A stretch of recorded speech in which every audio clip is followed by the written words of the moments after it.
Hey guys, so we're back with D Marble again today. This guy's great. Has some very special views on the Earth and the spinning ball model. This is Flat Earther destroys spinning ball globe myth with simple logic. Just wanted to share some thoughts with you real quick. It's Flat Earth Friday, and I woke up in a kind of mood. Wake up to these different comments on these videos, on these posts, and all that. So I just wanted to elaborate on something that I was thinking about. Now check the scenario. Let's say that you have a friend that is going to visit family out of town. Now this friend happens to, they have to fly out of town, so they go to the airport. All right, they go to the airport, get through TSA and all that, get patted down, and they're waiting at the terminal for a couple hours. For some reason or another, we all know the reason. They have to go. See how it's trying to shut me down already? We'll continue. So check it. What happens is your friend is going out of town. They're in the terminal. They have to go to the bathroom. Public restroom, of course. Now there are people in and out of there, and you've been in a public bathroom yourself, and you've experienced this. And what you know, as soon as you walk into the bathroom, is that it stinks, doesn't it? Why are you talking about a bathroom on a video about flat Earth? Anyway, back in. Okay, you already know. I mean, if you have properly functioning olfactory receptors, you know that it smells bad in the public restroom. So your friend goes into this place. There are people in and out doing their business. They come outside of the bathroom, and in front of them, they see one of these people that they respect highly. Some doctor, some certified individual. They have a little badge on. They have a lab coat. They got a lab coat, little badge on, has some letters after their name and all of that. Means they went to university and got a doctorate. Something you don't have. They're standing there with a white dry erase board. Your friend comes out of that bathroom and spends the next 15 minutes getting a lecture from this individual in this lab coat with his certifications and all that, So talking about one of his videos. writing on this board, telling you, telling your friend that is, convincing them that it actually smelled good in that public bathroom.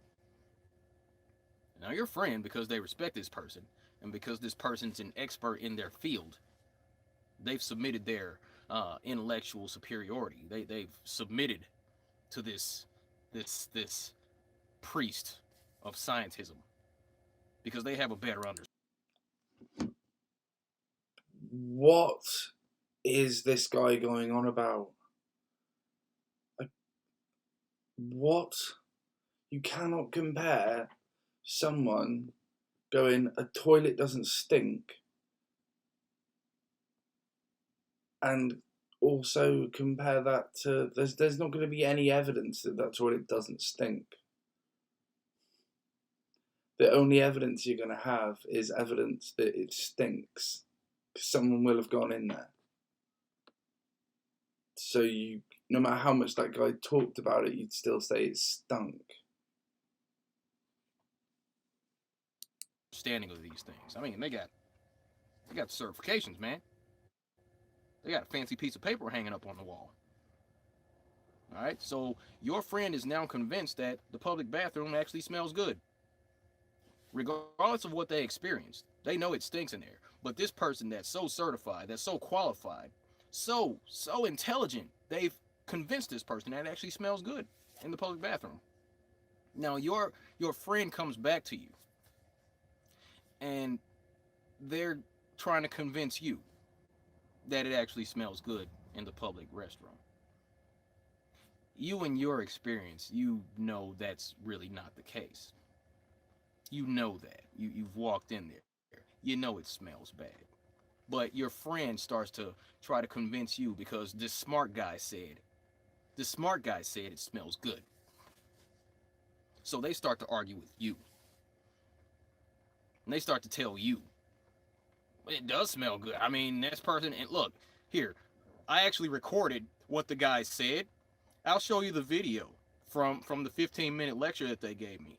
I'll show you all the math. I'll show you all these convoluted concepts that they gave me to explain to me that it actually smells good in the public bathroom. And because you reject what they're telling you, they start to call you crazy. They start. The irony of this video is totally lost on you, Daryl, isn't it? I'm going to skip forward because I can't deal with listening to him talk about a public bathroom anymore. But what he is basically replace the guy stood outside of the toilet with the whiteboard is a flat earther. The guy who went into the bathroom and smelt the bathroom, that's the guy who believes in the globe, not the other way around. Okay? Think of Daryl's example right there with that premise, with the things switched, because that's what he's implying is that the guy with the whiteboard and the qualifications is the globe guy. And he's trying to just tell you, because I'm cleverer than you, this is what's true. No, you can go outside your sodding window and observe whatever you want. No one is stopping you. No one is stopping you looking in the night sky, observing things going over the horizon. No one is stopping you. The flat earthers are the guys who are lying, who are making up things, who can't prove anything, no matter how hard they try. Okay, it's just minor details, this or that. Show them, they argue. They go to some other stuff. But the stars are spinning. What about the Southern Cross? What about Sigma Octantis? Or whatever. We tell them that the Earth isn't moving. Well, you know, the Earth actually is moving, they argue. It's just that it's relative and everything's moving with it. You don't feel it because the atmosphere is moving right along with it. That's not why we don't feel the spin of the Earth. It's because the Earth has always been spinning. It's not like when you get on a roundabout or you get in a car and you feel the inertia of it first start. We've always, ever since we've been a species, it has always been spinning. That's why you don't feel the spin. The reason that we go along with it is because of the pull of gravity and stuff like that. This just doesn't understand. Everything's moving together. It's relative. You don't understand relativity. How triggered is this guy as well? Idiot. Duh. Everybody knows that. But we don't feel it moving.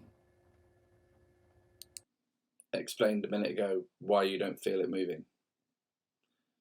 It's the same reason you can literally do an experiment to prove that if you're in something that's moving at speed, you will go with the thing that is moving. In a train, in a plane, whatever you want, just stand in the aisle when it's at full speed and jump. You will not go flying back down the aisle. You will stay and land exactly where you were because your inertia, you're with the plane, you're with the train. It's all relative to how it works. That's why this is a stupid answer. You can observe it in those three separate ways. Jump up on the Earth. You don't move back 1,000 meters, or however quick the Earth is spinning at where you are relative to where you are on the Earth. You don't move back that far. If you're on a plane, you don't move back, however miles.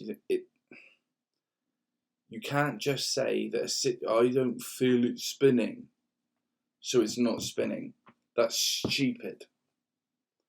And it just shows how you're just happy to be like, well, I don't feel it spinning, so it's not spinning. That's not you using your senses. That's just you being ignorant. Now, the difference between that scenario with your friend in the airport bathroom and your friends arguing with you about whether or not water actually curves around a spinning. Again, don't understand what you're talking about. The water does not curve around the earth. It is pulled to the center. Okay? It is pulled to the center. So everything is pulled. It is not curving around a surface. It's just being pulled to the center. The water technically doesn't bend. It is just being pulled at the same rate with everything. Water doesn't bend around a curve. It's not like a piece of card. Like, stop trying to say that there isn't curvy water and that water doesn't curve. We've shown you the curvature of the earth enough times. You can see it yourself when you walk out and look at the horizon, see things disappearing over it. That is the curve of the earth. You can't deny it. You can't say it's perspective. It's You need to understand what you're talking about before you go on about bendy water. Ball and whether or not the earth is actually moving beneath your feet. Because I'd like to think that if you weren't indoctrinated for all of your life, that you would immediately come to the conclusion that the earth is not moving. Obviously. Apart from like everything moving in the sky above your head, the sun going up behind the horizon, not getting smaller in angular size, so it's not moving away from you. The night sky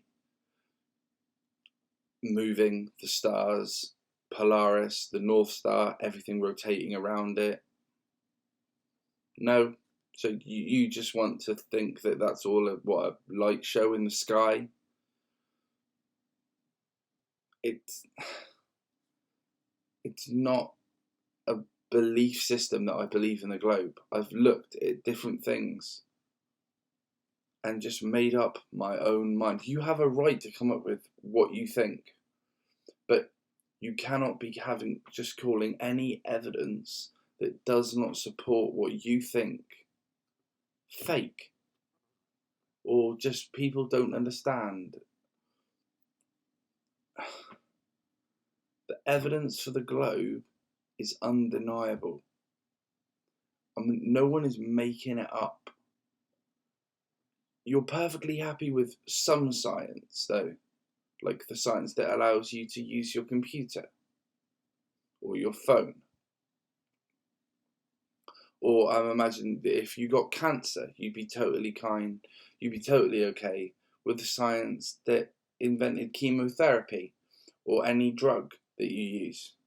But you're just not okay with this one little bit.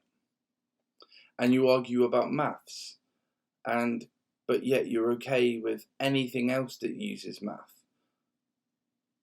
Like people who live in high-rise buildings where math and stuff had to be used to work out so that the building could be built stable and safe and structurally sound. You're okay with that maths. Yet you're not okay for us to use maths for something that we clearly cannot observe. Like, we can predict where everything in the night sky will be and will move. That doesn't mean that we faked it.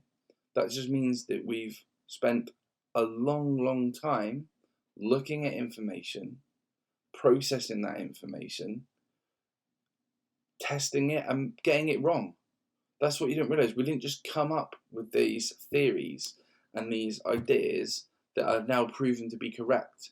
They were theories and they were ideas. They were they were tested at length. And when they were proven to be right and predictable, and we can predict the orbit of Mars for many years to come. And when it is when we think, right, this day we predicted it should be here. Oh, look, it's where we predicted it to be. That's how we launch satellites. That's how we do space missions. That's how we land rovers on Mars. Because we are able to predict the orbits and how things work due to our understanding.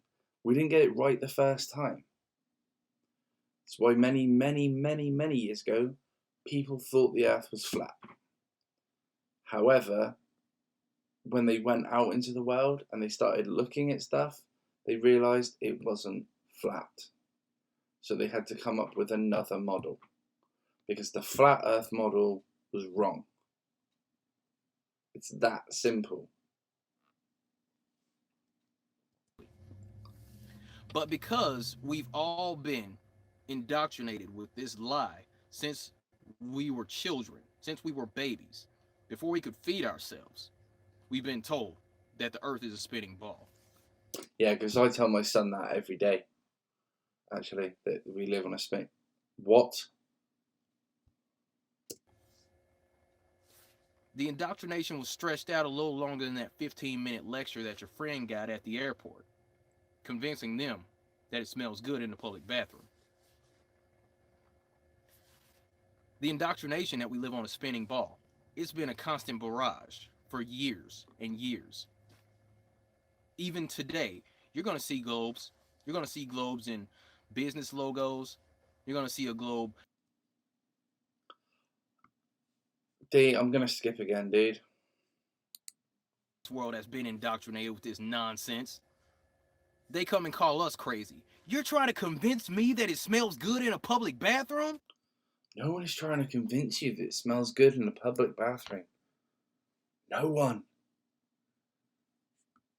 And I think we're going to leave it there because this guy's crazy. Well done, Daryl. Another fantastic video. Yeah. Wow.